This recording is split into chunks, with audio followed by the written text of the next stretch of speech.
আসসালামু আলাইকুম। সংবাদে আপনাদের সবাইকে স্বাগতম জানাচ্ছি। আমি জান্নাতুল। শুরুতেই সংবাদ শিরোনাম। গাজার মতোই ইউক্রেন যুদ্ধের অবসান ঘটান, ধুলোয় মিশে গেছে গাজার অধিকাংশ মসজিদ, ধ্বংসস্তূপে চলছে আজান ও নামাজ, একদিনেই গাজা নগরীতে ফিরলেন ৫০,০০০ ফিলিস্তিনি।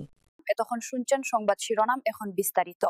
ইউক্রেনের প্রেসিডেন্ট ভলোদিমির জেলেন্সকি যুক্তরাষ্ট্রের প্রেসিডেন্ট ডোনাল্ড ট্রাম্পকে আহ্বান জানিয়েছেন ইউক্রেন যুদ্ধের অবসান ঘটাতে, যেভাবে হামাস ও ইসরায়েলের মধ্যকার যুদ্ধবিরতি হয়েছে। একটি টেলিফোন আলাপের সময় জেলেন্সকি ট্রাম্পকে এই আহ্বান জানান। কথোপকথনে তিনি গাজায় যুদ্ধবিরতি সফলভাবে বাস্তবায়নের জন্য ট্রাম্পকে অভিনন্দন জানান। ইউক্রেনীয় প্রেসিডেন্ট বলেন, ট্রাম্পের সঙ্গে আলাপের সময় তিনি ইউক্রেনের আকাশ প্রতিরক্ষা জোরদার করার বিষয়টি নিয়ে আলোচনা করেছেন। সেই সঙ্গে দীর্ঘপাল্লার ক্ষেপণাস্ত্র ব্যবস্থাও আলোচনার একটি গুরুত্বপূর্ণ অংশ ছিল।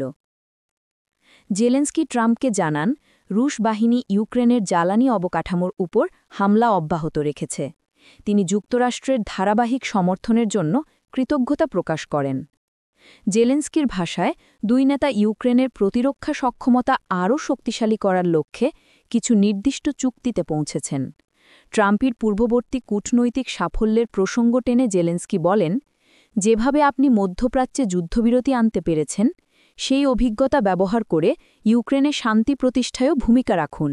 তিনি আরও বলেন, রাশিয়াকে আলোচনার জন্য প্রস্তুত থাকতে হবে, আর তা সম্ভব হবে কেবল শক্তিশালী প্রতিরোধ গড়ে তুললেই। ফিলিস্তিনিদের বিরুদ্ধে গণহত্যা যুদ্ধের সময় গাজা উপত্যকার অধিকাংশ অবকাঠামো ধ্বংস করে দিয়েছে ইসরায়েল। আগ্রাসন থেকে রক্ষা পায়নি মসজিদগুলো। যেসব মিনার একসময় মানুষকে নামাজের জন্য ডাকত, সেগুলো অদৃশ্য হয়ে গেছে। প্রাচীন মসজিদগুলো পাথর ও ধুলোর স্তূপে পরিণত হয়েছে। দ্য ফিলিস্তিন ইনফরমেশন সেন্টার। ২ বছরের যুদ্ধের ফলে গাজা উপত্যকায় প্রায় মিনারবিহীন হয়ে পড়েছে। শতাব্দীর পর শতাব্দী ধরে স্থাপিত স্থাপত্যগুলোর কোনো চিহ্ন নেই, যেন ইতিহাস নিজেই বোমা হামলার শিকার হয়েছে।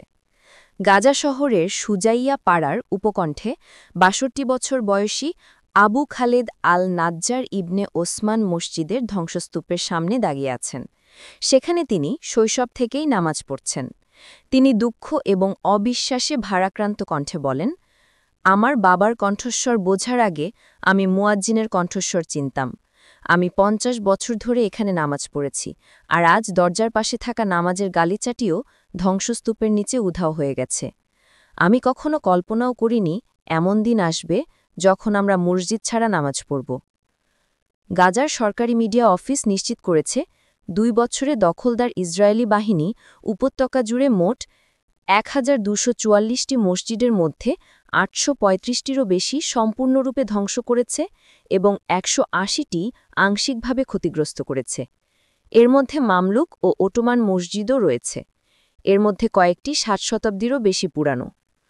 পুরাতন শহরে গ্রেট ওমারি মসজিদের স্থানে ২৭ বছর বয়সী মাহমুদ কান্দিল ধ্বংসাবশেষের মধ্যে ঘুরে বেড়াচ্ছেন। কিবলা দেয়াল থেকে খোদাই করা একটি পাথরের সন্ধান করছেন। তিনি বলেন, এই মসজিদটি ছিল গাজার প্রাণকেন্দ্র। আমি এখানেই আমার প্রথম শুক্রবারের নামাজ পড়েছিলাম। মামলুক যুগের মার্বেল স্তম্ভগুলো এখানে ছিল, এখন ধুলো ছাড়া আর কিছুই অবশিষ্ট নেই। মনে হচ্ছে তারা গাজার স্থানগুলো নয়, শহরের স্মৃতিও মুছে ফেলতে চায়। আল দারাজ পাড়ায় একসময় আল সাইদ হাসিম মসজিদ ছিল। স্থানটির কয়েক মিটার দূরে ৭৪ বছর বয়সী উম্মে ওয়াইল ধসে পড়া সবুজ গম্বুজের ধ্বংসাবশেষের সামনে একটি প্লাস্টিকের চেয়ারে বসে আছেন। তিনি হাত তুলে বলেন, আমি অসুস্থ থাকাকালীনও প্রতি বৃহস্পতিবার মসজিদে সূরা আল কাহাফ পড়তে যেতাম। এখন আর কোথাও যাওয়ার জায়গা নেই, তবে আমরা আমাদের ঘর থেকে কুরআন পড়তে থাকব। আমরা যেখানেই থাকি না কেন, আল্লাহ আমাদের কথা শোনেন। যুদ্ধবিরতির সুযোগে রাজা সালমি নামে এক ফিলিস্তিনি নারী পায়ে হেঁটে ফিরে গেছেন গাজা নগরের নিজের বাড়িতে। কয়েক সপ্তাহের বিমান ও স্থল অভিযানে ওই অঞ্চলে তীব্র বোমাবর্ষণ হয়েছিল, যেখানে ইসরায়েলি বাহিনীর দাবি অনুযায়ী হাজারো হামাস যোদ্ধা অবস্থান করছিল।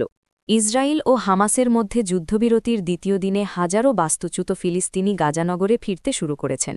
ধ্বংসস্তূপে পরিণত শহরে ফিরে কেউ হতবাক ধ্বংসযজ্ঞে, কেউ বা স্বস্তি পেয়েছেন, ঘর এখনও টিকে আছে জেনে। যুদ্ধবিরতির সুযোগে রাজা সালমি নামের এক ফিলিস্তিনি নারী পায়ে হেঁটে ফিরে গেছেন গাজানগরের নিজের বাড়িতে। কয়েক সপ্তাহের বিমান ও স্থল অভিযানে ওই অঞ্চলে তীব্র বোমাবর্ষণ হয়েছিল, যেখানে ইসরায়েলি বাহিনীর দাবি অনুযায়ী হাজারো হামাস যোদ্ধা অবস্থান করছিল। রাজার ভাষায়, আমরা ঘণ্টার পর ঘণ্টা হেঁটেছি, প্রতিটি পদক্ষেপে ভয় ও উৎকণ্ঠা ছিল বাড়িটা আদৌ আছে কিনা। তিনি যখন আল রিমাল পাড়ায় পৌঁছান, দেখেন তার ঘরটি আর নেই। এটা আর কোনো ঘর নয়, শুধু ধ্বংসস্তূপ। আমি সেখানে দাঁড়িয়ে কেঁদেছি, আমার সব স্মৃতি এখন শুধু ধুলো, বলেন সালমি। হামাস নিয়ন্ত্রিত বেসামরিক প্রতিরক্ষা সংস্থার হিসাব অনুযায়ী শনিবার একদিনেই প্রায় ৫০,০০০ মানুষ গাজানগরে ফিরেছেন। সংস্থার কর্মকর্তা মোহাম্মদ আল মুগাইয়ের বলেন, গতকাল থেকে এখন পর্যন্ত মোট প্রায় ২.৫ লাখ মানুষ গাজানগরে ফিরে এসেছেন।